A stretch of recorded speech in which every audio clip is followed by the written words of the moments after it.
morning.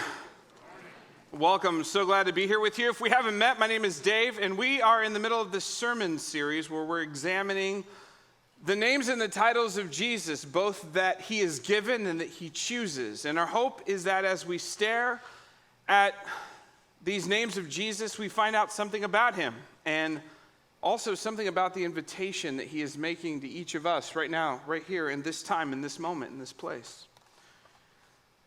My daughter turned 14 this week.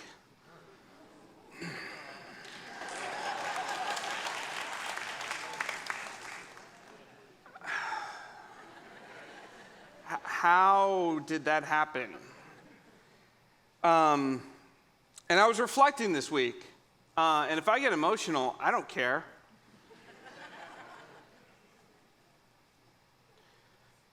There was this moment about 9 years ago, we had a bunch of volunteers come over to the house for a leader dinner.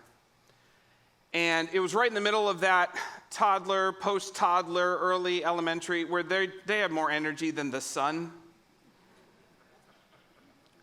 And they were just, playing. And I came home, and we had a big dinner with lots of people coming over to our house. Our house isn't that big. I didn't know what to do. We had a whole lot of food. It's kind of stressful to host that many people. And I was trying to get all the food ready. And I come home, and I got these bags of groceries we're going to cook, and there's lots to do. And I came into the house, and my children, who are gifts from the Lord above, had decided to hold a Nerf war in our living room and had transformed our immaculately cleaned living room into this war zone with forts and firing, and Nerf bullets were everywhere. On top of the chandelier, we don't have a chandelier, a lamp, it's a lamp. There was stuff everywhere, and I just thought, oh no, oh man, now we have to clean up, and I just got frustrated in that moment, just frustrated, we got to clean this up, and we got to put away the blankets, and what is that in front of the garage doing in the living room? We got to clean everything up, and there's a place for everything has a place, and put it away, and put it there, and put it there, and put it there, and we were kind of late, and the first guests show up, and they're my friends Jeremy and Karen. And they walk in, and I'm still cleaning up Nerf bullets, and stuff's everywhere, and I'm like, I'm so sorry about the mess. It's my kids and the toys, and I'm apologetic. And Jeremy and Karen, they'd been serving with me for a number of years. They had been struggling with infertility for 6 years. And Jeremy teared up, and he looked at me, and he goes, I long for the day when we have a mess in our house. And it just hit me. I missed it. I missed it. I was so busy in the rigmarole of life and the tensions that I had missed it. It was right in front of my face, and I missed it.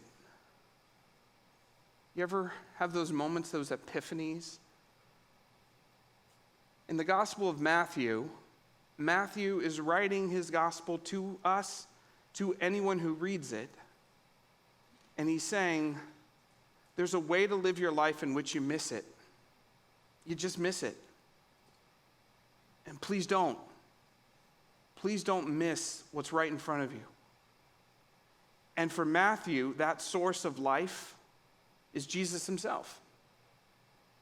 And he's trying to get us to see this reality that we can live our lives in a way in which we miss it. And Matthew's trying to get us not to. That's what this morning is about, these moments of epiphany, these moments of subtle revelation from God himself breaking into the world to show us, hey, don't miss it, child, don't miss it. We're going to look at this moment. It's in the book of Matthew. We've looked now at John, at the beginning of John with the Word. We've looked at the whole Gospels. Last week we talked about how Jesus refers to himself as the Son of Man more than 80 different times, sprinkled throughout all the Gospels. Today we're going to look at Matthew. Now we're going to start at the end of the first part, the first section of Matthew. He's there, and there's these three sections in the first movement of Matthew 1 to 9. The first section is like this intro. Then it goes into this giant teaching of Jesus. Sometimes it's called the Sermon on on the Mount. And then in chapters 8 and 9, it's just story after story after story after story after story where Matthew puts in all these stories of healing. And we're going to go right at the end, right there, right at the end of that first block. But then, here's what we're going to do. It's going to be fun. I'm going to tell you where we're going to go. We're going to go back in time. We're going to go back to the beginning of Matthew chapter 1. And then we're going to show you how in the middle of these books, at the end of that first clump, the intro and the end of this final clump in the end of Matthew 8 and 9, there's these moments where Matthew repeats the same phrase. It's this huge, he's trying to get us to pay attention to these things because Matthew has constructed his gospel in these brilliant, brilliant literary ways. And the only thing we need to understand it is just to read it and read it well. Read it thoughtfully. That's what we need to do. So let's go to that moment at the end of Matthew chapter 8. But before we do, end of Matthew chapter 9. Before we do, I kind of want to show where we are in this story. Matthew starts with this intro, and then he goes into the Sermon on the Mount, these incredible teachings of Jesus, which again continue to confront and comfort and confound and shape humans for centuries. And then in Matthew 8 and 9, he recounts, I count 12 different vignette stories of people who are in crisis, who come to Jesus, and Jesus meets them, sees them, interacts with them, and they are transformed forever. And it's one after the other after other, right? This is what Matthew's showing us. There's this man with leprosy, and he's healed. And then there's a centurion who has a servant who who's really hurt and is going to die. And Jesus interacts with that guy. And then Peter's mother-in-law, and Jesus heals Peter's mother-in-law. No word if Peter was happy about that. The point is, she's healed. Then it says in that town, many were sick. That was a mother-in-law joke. Many are sick. And then they come to Jesus. And then the disciples are in this boat, and there's this huge storm, and they're scared. Jesus calms the storm. And then there's these two guys in Gerasene who are demon-possessed. Jesus heals them. There's a paralyzed man on a mat. Jesus heals him. There's Levi the tax collector who Jesus calls, and he's a social pariah, and Jesus calls him to be one of his followers. There's a woman who's bleeding for 12 years. She's actually not even Jewish. She's she's from another area, and so she's there. And then Jairus, who's a Jewish leader, his daughter is there, and she's sick. Actually, she's dead. And Jesus comes and he heals her. He actually raises her back to life. And so, and then at the end of Matthew 9, there's these two little vignettes. So you see what's going on here. There's this march. There's this cadence. Matthew was showing us story after story of person in crisis who comes to Jesus. And they got no hope. I mean, they got no other options, right? Really? Yeah, that's it. And Jesus interacts with them in a way that transforms them entirely. And then at the end of Matthew chapter 9, we have these two little stories. We're going to read them together. They're there in Matthew 9. You can read them in your Bible. You can follow along. And there they are in the end of chapter 9. Verse 27. As Jesus went on from there, two blind men followed him, calling out, "Have mercy on us, Son of David." When he had gone indoors, the blind men came to him, and he asked them, "Do you believe that I'm able to do this?" "Yes, Lord," they replied. Then he touched their eyes and said, "According to your faith, let it be done to you." And their sight was restored. Jesus warned them sternly, "See that no one knows about this." But they went out and spread the news all about him all over the region. Nice listening, gentlemen. But while they were going out, a man who was demon-possessed and could not talk was brought to Jesus. And when the demon was driven out, the man who had been mute spoke, and the crowd was amazed. And they said, "Nothing like this has ever been seen in Israel." But the Pharisees said, "It's by the prince of demons that he drives out demons." This is what's happening in the end of Matthew. Now, as we get into this, I want to call attention to that little title that these blind men called Jesus by. It shows up here, and it's really important. They say, "Son of David, have mercy on us." Now, you might have heard of Jesus referred to as the Son of God, or even like we talked about last week, the Son of Man. But the Son of David, this is why I'm preaching this week. David, what's that mean? That doesn't. David Kim's over at South Hills, so it's an all David show. This is all David all the time. we have to explain what's going on here. Now, this is a little bit like, now Matthew is very Jewish and he's writing to a Jewish audience. And so when he throws these things in, it's a little bit like saying the son of Loki, or the son of Frodo, or the son of Han Solo. Now, when I say those words, they bring back the entire story. And if you don't know the story, you're a little bit lost. Does that make sense? And so what he's doing is Matthew is pulling back into the narrative something that his Jewish listeners would have understood immediately. David was the most famous king in all of Israel's history. And there was this moment where David's called a man after God's own heart. He wrote all these Psalms. He was Israel's greatest king. And in his story, there's a couple of things that are super important about David's story. And one of them is in 2 Samuel 7, God comes and makes a covenant, which is like a binding formal promise. It's bigger than a Verizon contract. And it's like marriage meets a legal contract. It's a covenant. And these covenants they're fairly rare, but they're very important. There's 5 or 6 of them throughout the Old Testament, depending if you count God's covenant with Adam. There's one with Noah, one with Abraham. There's one with Moses. There's one with David. And then there's a new one from Christ in his blood. That's why we take communion. Remember those words that we say, this is the new covenant that runs. And a covenant is God saying, this is what I'm doing with you. This is what I'm doing through you. This is what I'm doing in the world. And actually, we could do a whole sermon series on the covenants that God makes, and each one would be rich. And we could spend week after week exploring the beauty of God's promises and covenants. But we don't have time. Let me just show you the Davidic covenant. This is what God comes to David. David wants to build a house, a temple for Yahweh, for his God. He says, you deserve it. And God is honored by this, and he comes to David and says, let me tell you, there's something I want to do. You want to do something for me, but let me tell you what I want to tell you what I want to do for you. And because what I want to do with you and through you is actually so big, it's going to change the entire world. This is the words of God himself to David. The Lord declares to you, that's to David, that the Lord himself will establish a house for you. When your days are over and you rest with your ancestors, I will raise up your offspring to succeed you, your own flesh and blood, and I will establish his kingdom. So one of my offspring is going to be a king. But then it goes on. No ordinary king. He is the one who will build a house for my name, and I will establish the throne of his kingdom forever. I will be his father, and he will be my son. Your house and your kingdom will endure forever, David. Before me, your throne will be established forever. So this is both a person, because it says flesh and blood, right? But then it's not really, how can it be a person? Because his kingdom is going to go on forever. This everlasting kingdom. And so this term, son of David, came to be known in the Jewish thought and in the Old Testament and through the scribes and through the prophets as the son of David. There was this term here, and that was the Messiah that would come. His kingdom would last forever, but he would somehow be linked and tied to David. He would be from his lineage. And this son of David would be a king that would reign forever. His throne would be established forever. No other empire could threaten it, and it would never be loosened.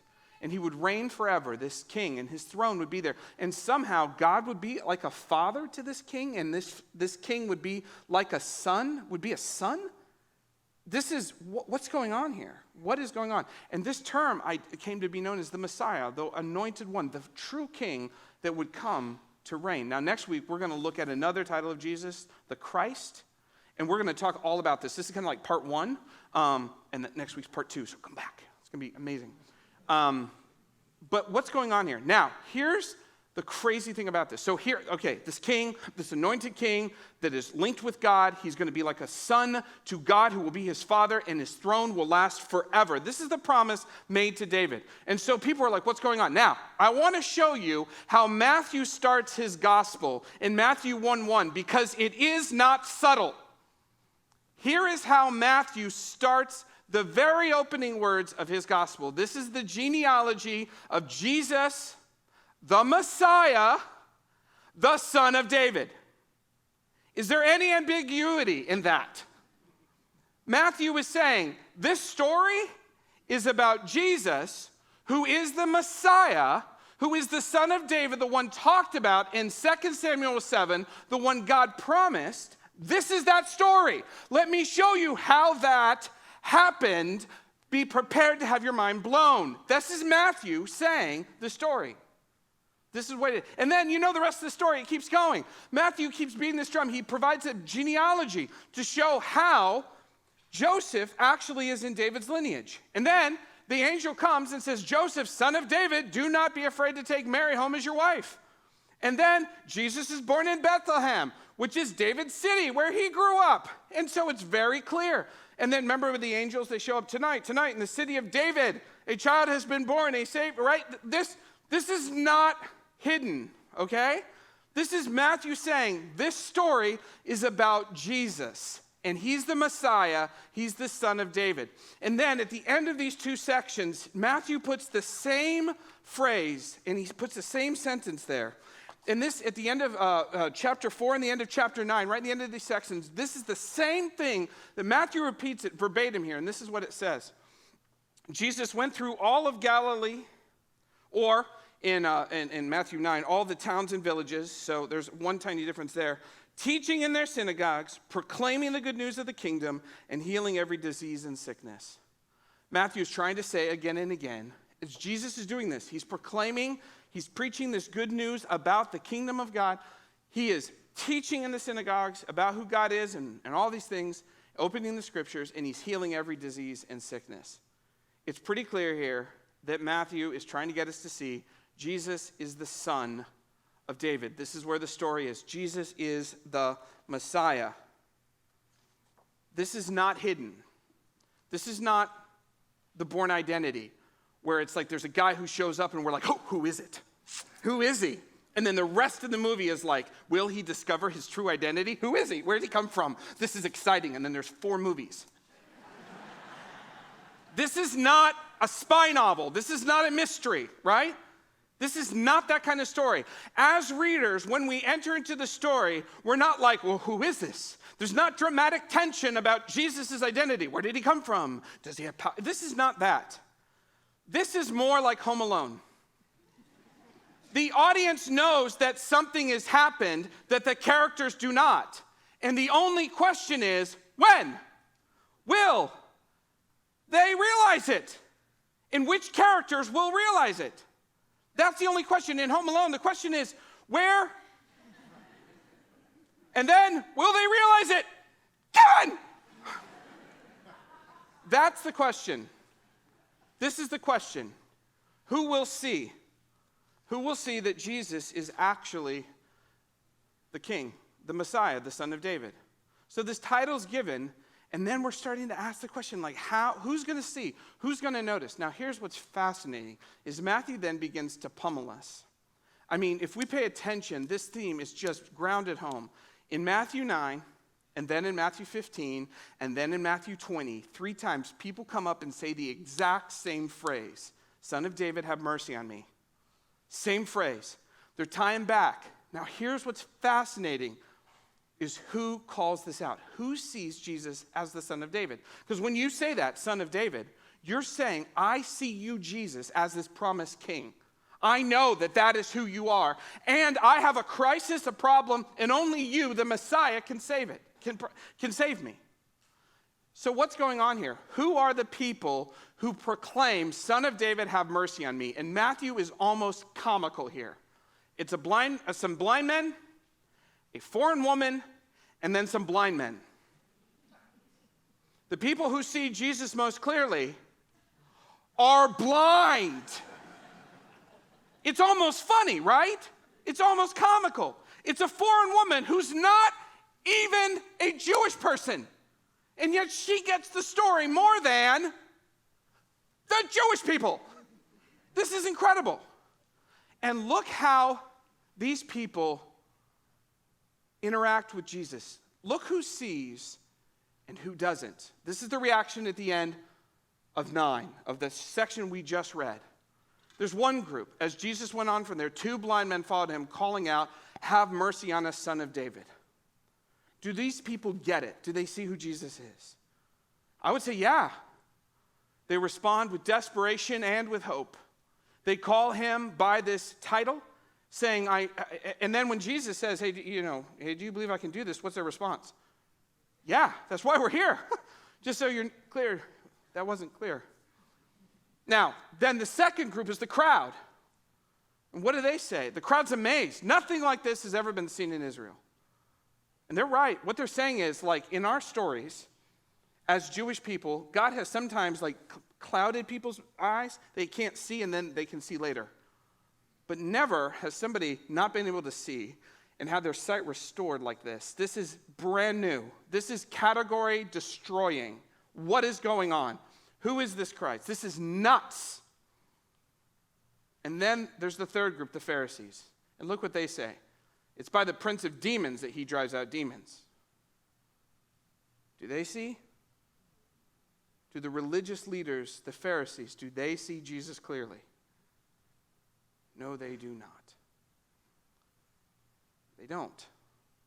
So you have these groups, and they're responding. And Matthew's trying to say something to us.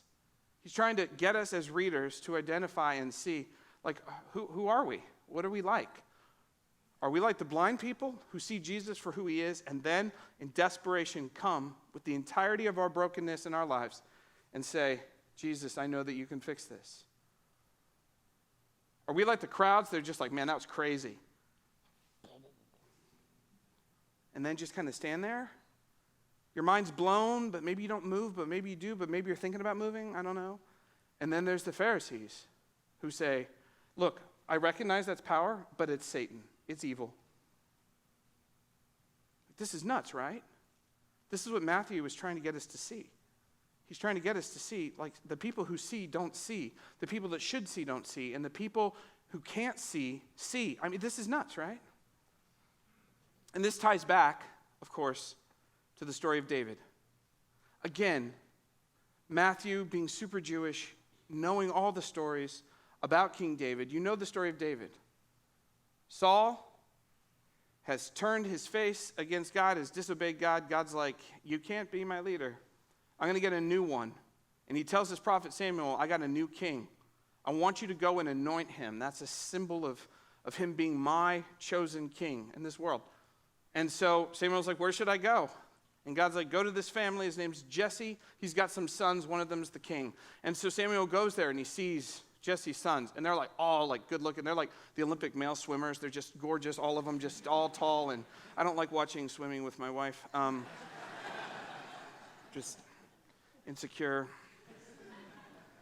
And Samuel's like, surely one of these is got to be. It's got to be one of these. These guys are all gorgeous. These guys are all tall. They're strong. It's got to be one of these. And God's like, no. And Samuel's like confused. He's like, do you have any other sons? And what does Jesse say? Yeah, there's one more. He's like out in the field or something. But he's like the runt. And so they go get him and bring him in. He's like forgotten. Like people don't even remember or see him. And he comes before, and God says to Samuel, that's the one. The shepherd boy? Yep. And then this verse, this powerful, beautiful verse that God says and reminds Samuel and reminds us, the Lord does not look at the things that people look at, the outward appearance.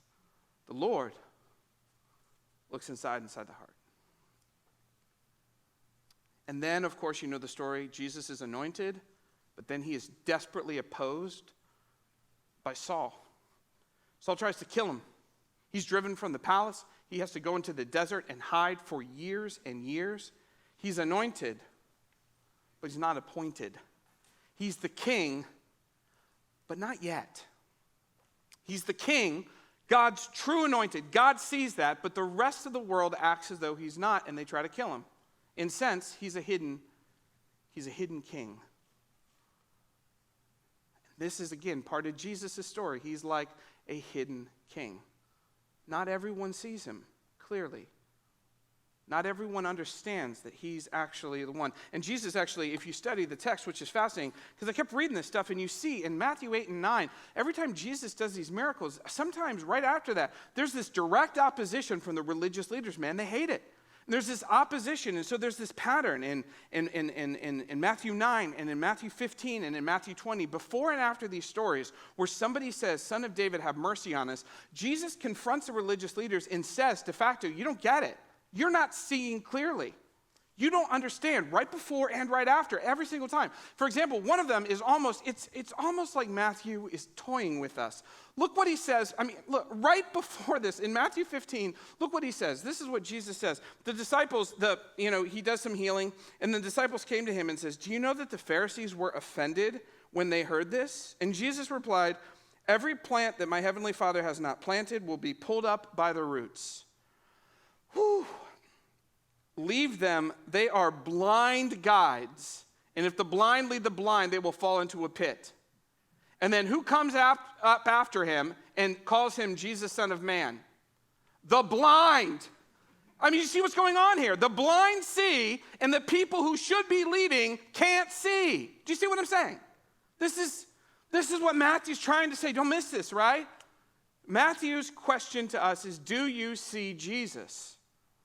Do you see him as the Son of David, the Christ? We're going to talk about this a whole bunch next week. Do you see him? Do you see him? Do you see him? Do not miss him. Do not miss him. This is Matthew's invitation to us. This is Matthew's invitation to the world. Don't miss Jesus. Don't miss for who he is. Don't miss for what he can do. That's what Matthew's invitation is. Now,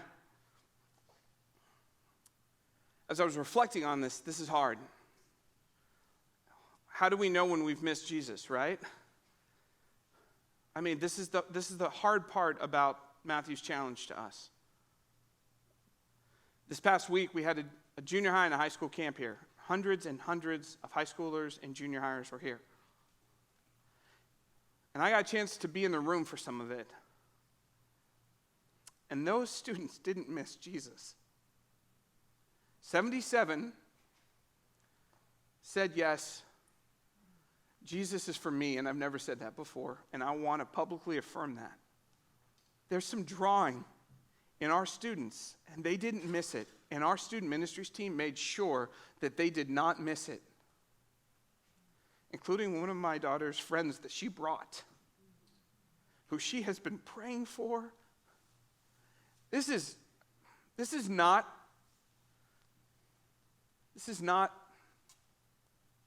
academic. Like, people really see Jesus, and they really get their lives transformed.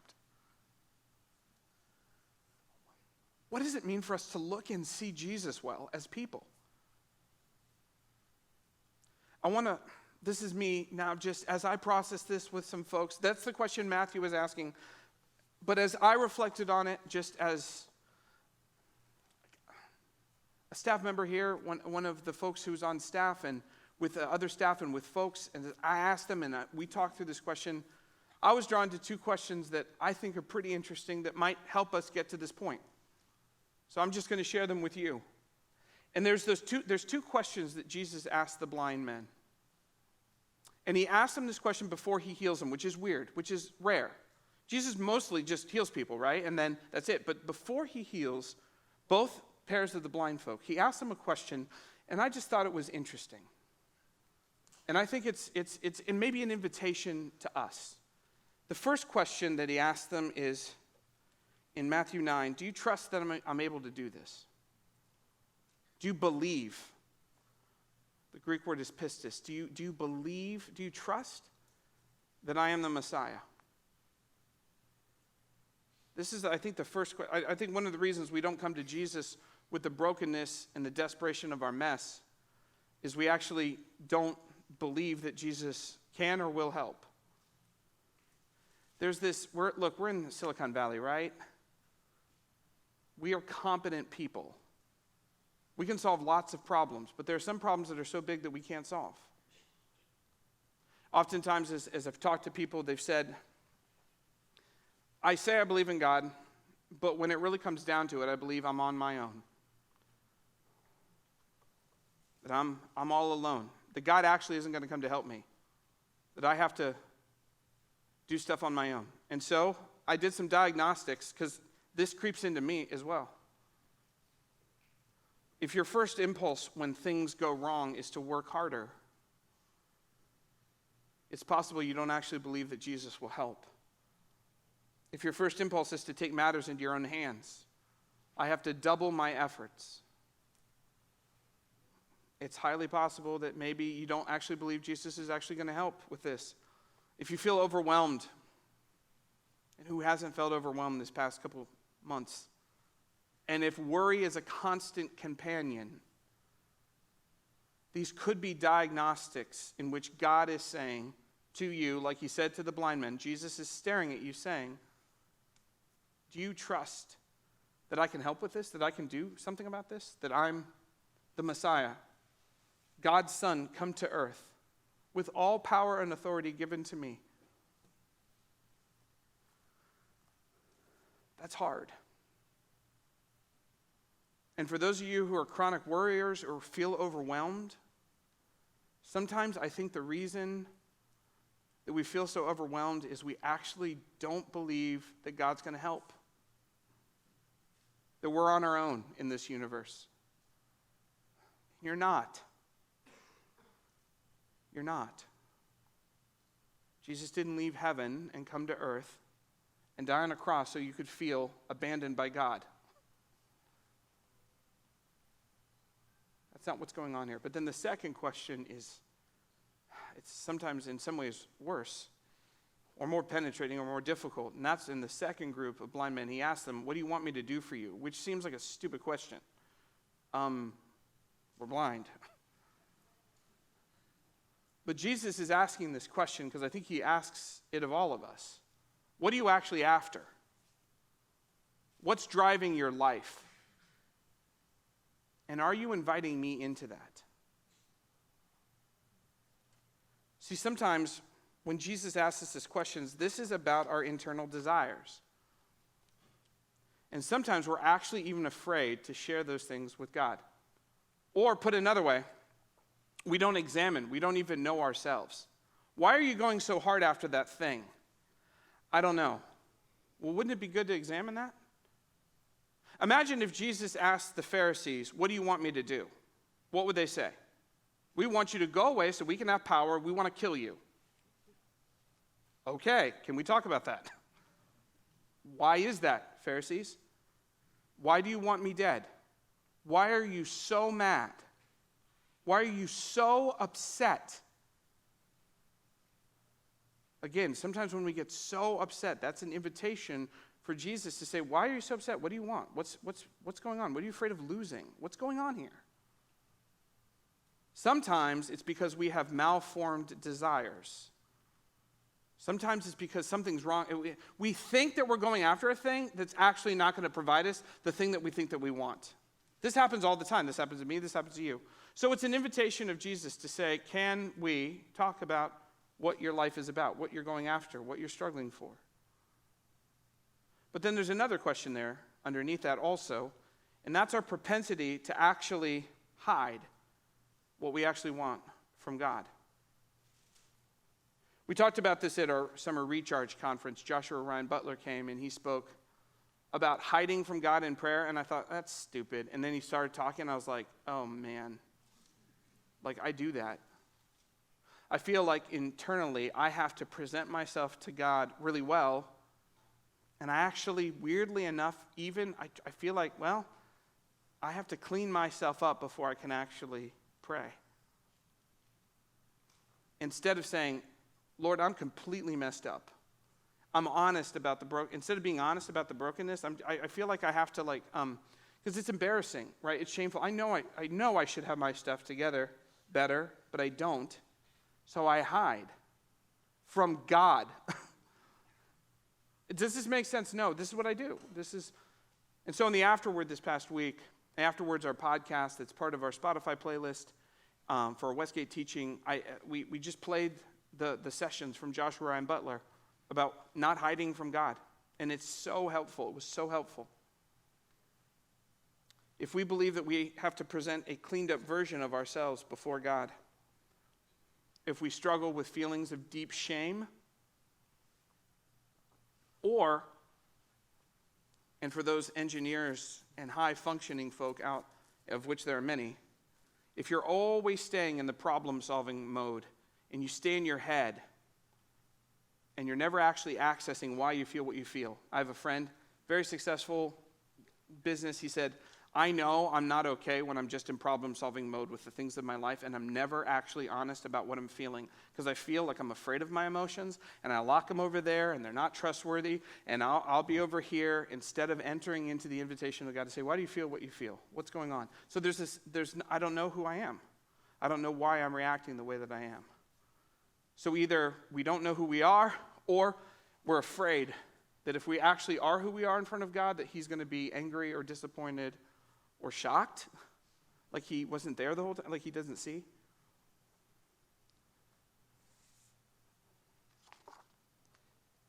I don't know. But regardless, here's what we do see. We see this again and again. We see that the people who come to Jesus who are desperate, the blind folk, the broken folk, the people who are desperate for him, and they bring their whole brokenness before Jesus, he interacts with them in ways that transform and change their whole life. I think in some ways Matthew is saying, be like the blind people who come with desperation, full knowledge of their brokenness, and throw themselves on the mercy of God. And in the process, they find that God responds every time with life. That's incredible. Son of David, have mercy on us. What's his response? Yes. Let's be like that. Let's be like those people. That's, I think, the invitation. Bring our whole brokenness in front of God, knowing that Jesus has already shown us when people come desperate and broken and they cry out, Son of David, have mercy on us, that Jesus' response is always yes. Let's pray.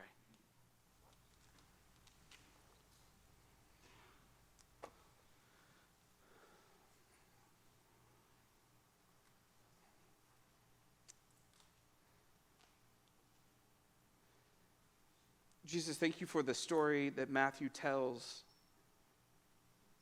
of the King, the Messiah, coming to earth.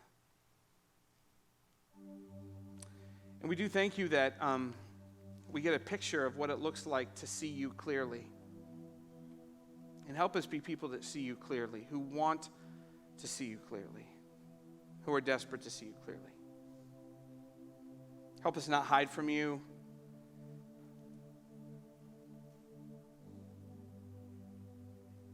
And help us be people who actually see you at work, even now in our lives, in our world. Help us not miss you. And help us bring our whole selves before you.